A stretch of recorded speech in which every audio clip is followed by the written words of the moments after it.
توسط سے ان تمام لوگوں کو، اور خصوصی طور پہ وہ 17 لاکھ فائلرز جن کا ذکر کر رہے تھے حماد ابھی، ان کا سب کا شکریہ ادا کرنا چاہتے ہیں، کیونکہ یہ ملک کا جو نظام ہے، یہ میں بار بار بولتا ہوں، میں تو کابینہ کی میٹنگز میں بھی بات یہ اکثر کہتا ہوں کہ یہ پیسہ کوئی وزیر خزانہ یا وزیر اعظم اپنے گھر سے نہیں لے کے آتے، پاکستان کے عوام ہیں، پاکستان کا بزنس ہے، وہ ٹیکس دیتے ہیں تو یہ نظام چلتا ہے، اور اس کے اندر جو آپ نے کلیدی کردار ادا کیا ہے اس کا خصوصی طور پہ ہم شکریہ ادا کرنا چاہتے ہیں۔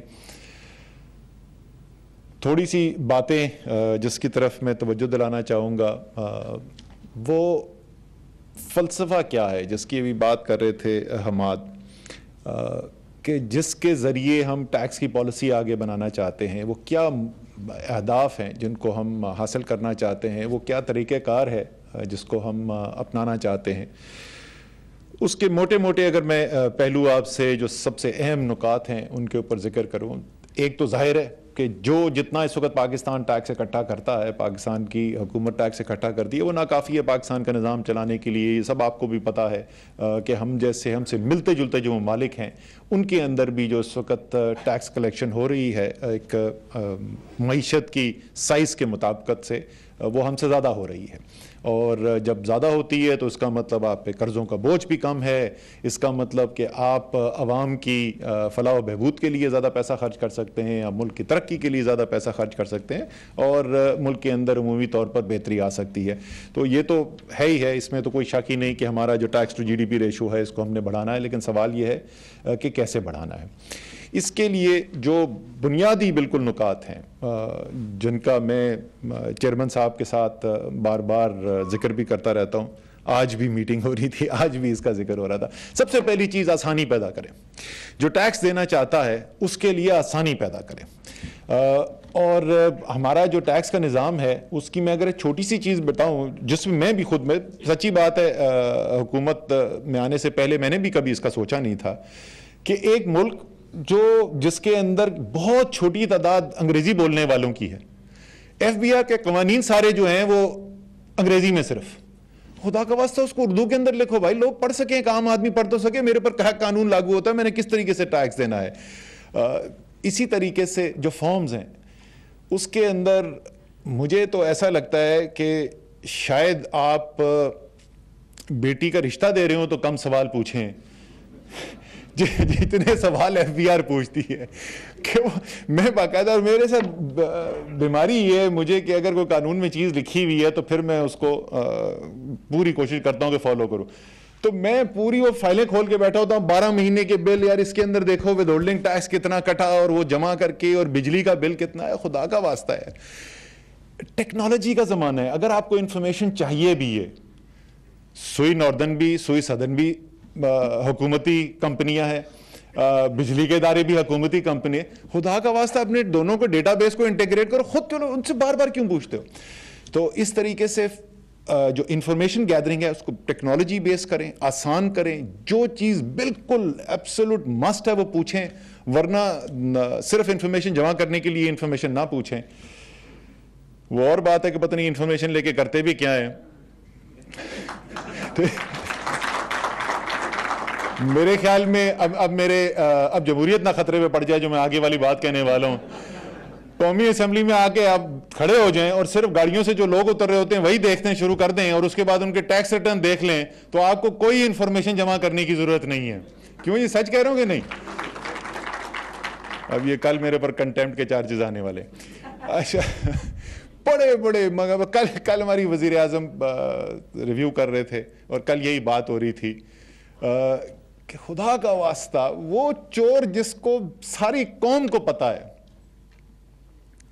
بلکہ چور تو نہیں، ڈاکو، ایک تو بہت اس پہ لوگوں کو بڑا اعتراض ہوتا ہے کہ وزیر اعظم جو ہے نا زبان کیسی استعمال کرتے ہیں۔ مجھے ابھی تک یاد ہے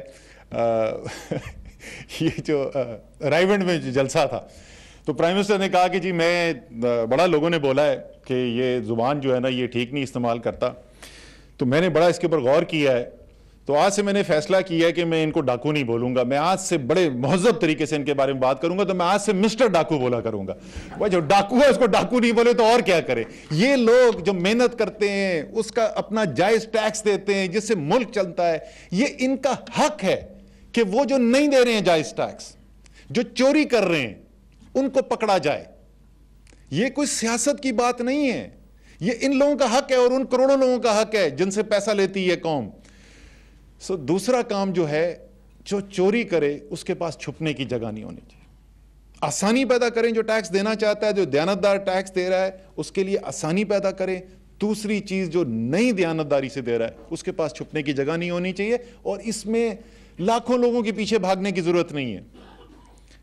بڑے لوگوں کو پکڑے، خود بخود پیغام پہنچ جائے گا اور لوگ جو ہیں وہ جو نہیں دیتے وہ دینا شروع ہو جائیں گے.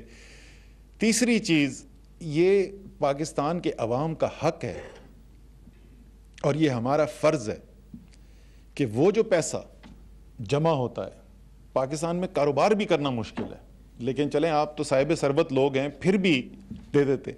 غریب ترین انسان پاکستان کا ٹیکس دیتا ہے. وہ ٹیکس فائلر کہتے ہیں نا، پاکستان کے اندر ٹیکس دینے والے صرف 1%، ٹیکس دینے والے نہیں ہیں، براہ راست ڈائریکٹ ٹیکس دینے والے ہیں. ٹیکس تو کروڑوں عوام سے لیا جاتا ہے. غریب ترین آدمی بھی جو ٹیکس دیتا ہے، یہ اس کا حق ہے کہ اس کا پیسہ، اس کا ٹیکس کا پیسہ جو ہے وہ صرف ملک کی فلاح کے لیے استعمال ہو. اگر آپ کو مغل اعظم بننے کا شوق ہے تو کوئی اور کام کریں زندگی میں جا کے، بڑی بڑی گاڑیاں چلائیں، کوئی نہیں روکتا آپ کو. مجھے تو کوئی اعتراض نہیں ہے، جتنی مرضی بڑی آپ گاڑی چلانا چاہیں، جہاز چلائیں، جو مرضی کرنا چاہتے ہیں. لیکن ٹیکس کا پیسہ، عوام کا پیسہ، غریب لوگوں کا پیسہ استعمال نہیں ہو سکتا شاہ خرچیوں کے لیے. وہ پیسہ استعمال نہیں ہو سکتا لندن میں جائیدادیں بنانے کے لیے، سوئٹزرلینڈ کے بینکوں میں رکھنے کے لیے، دبئی میں ٹاور کھڑے کرنے کے لیے. یہ 3 بنیادی اصول ہیں. یہ اگر ہم انشاءاللہ تعالی ان کے اوپر عمل کریں گے، آسانی پیدا کریں گے ٹیکس دینے والے کے لیے، جو نہیں دیتا اس کو گنجائش نہ ہو چھپنے کی. اور تیسرا، جو پیسہ ہے، جو حق حلال کا لوگوں کا پیسہ ہے، وہ قوم کی فلاح کے لیے صرف استعمال ہو. انشاءاللہ تعالی پیسہ بھی آئے گا اور قوم کی جو ضروریات ہیں وہ بھی پوری ہوں گی. اور جو ہم جیسا سب دیکھنا چاہتے ہیں پاکستان کو، انشاءاللہ تعالی ویسا پاکستان بھی ہمیں دیکھنے کو ملے گا اور دکھائی دینا شروع ہو گیا ہے. ہوتا یہ، میرے والد صاحب جو ہیں وہ کہا کرتے ہیں، میرے والد صاحب فوج میں تھے، تو وہ کہتے تھے کہ جنگ کا اگر یہ پتہ کرنا ہو کہ جنگ کیسی چل رہی ہے تو سب سے غلط انفارمیشن آپ کو اس سے ملے گی. کیوں بگڑے Wasim, this would be counterintuitive انٹیوٹیو. ہاں، وہ کہتے تھے سب سے غلط انفارمیشن اس سے ملے گی جو سولجر فرنٹ لائن پہ ہے. لاجیکل تو آپ کہیں گے یار وہ جنگ لڑ رہا ہے. وہ کہہ رہے تھے وہ اس لیے ہوتا ہے کہ وہ اپنے 100 گز رائٹ پہ دیکھے گا، 100 گز لیفٹ پہ دیکھے گا. اگر آگے بڑھ رہے ہیں تو وہ کہے گا جنگ جیت رہے ہیں، اور پیچھے ہٹ رہے ہوگا تو وہ کہے گا جنگ ہار رہے ہیں. اس کو اوور آل ویو نہیں ہے. تو ہم کیونکہ ملک کے اندر ہیں اور روزانہ کی بنیاد پہ ہم پاکستان میں زندگی گزار رہے ہیں، تو شاید ہمیں تبدیلی جو ہے وہ تھوڑا ٹائم لگے گا نظر آنے کے لیے. لیکن دنیا کو نظر آنی شروع ہو گئی ہے. دنیا کو نظر آنی شروع ہو گئی ہے اور انویسٹرز ان انویسٹمنٹس کے لیے پاکستان کو آج دیکھ رہے ہیں جو پہلے نہیں دیکھتے تھے. ان کو نظر آ رہا ہے کہ پاکستان تبدیل ہو رہا ہے. ان کو نظر آ رہا ہے کہ یہ ایک ایسا ملک بننے جا رہا ہے جہاں کاروبار کرنے میں آسانی ہوگی، جہاں حق حلال کا پیسہ کمانے پہ کوئی قدغن نہیں ہوگی، جہاں پر آپ سے کوئی کرپشن کا پیسہ نہیں مانگے گا انویسٹمنٹ کرنے کے لیے، آپ کو کیو بلاک کے اندر اور پرائم منسٹر سیکریٹریٹ کے اندر تعلقات نہیں بنانے پڑیں گے کاروبار کرنے کے لیے. اسی طرح مجھے یقین ہے کہ جس طریقے سے باہر کے انویسٹرز نے انٹرسٹ شو کرنا شروع کیا ہے، اسی طریقے سے انشاءاللہ تعالیٰ، اور اصل جنگ تو جیتنی ہے پاکستانیوں نے، یہ انشاءاللہ تعالیٰ بہتری آئے گی. اور اس کے اندر جو آپ کا کلیدی کردار ہے وہ میں ایک دفعہ پھر دہراؤں گا. اس کے لیے میں آپ کو خراج تحسین پیش کرنا چاہتا ہوں. یہ میسج ہم دینا چاہتے تھے کہ آپ کی جو کنٹریبیوشن ہے پاکستان کے لیے، اس کو ہم، جس کو انگریزی میں کہتے ہیں نا، we don't take that for granted. ہم اس بات کو، ہمیں پورا احساس ہے کہ آپ لوگ جو اچھے شہری ہیں، دیانتدار ٹیکس پیئرز ہیں، آپ وہ ستون ہیں جس کی بنیاد کے اوپر یہ عمارت پاکستان کی ریاست کی کھڑی ہے. تو میری طرف سے آپ سب کو سلوٹ. Thank you.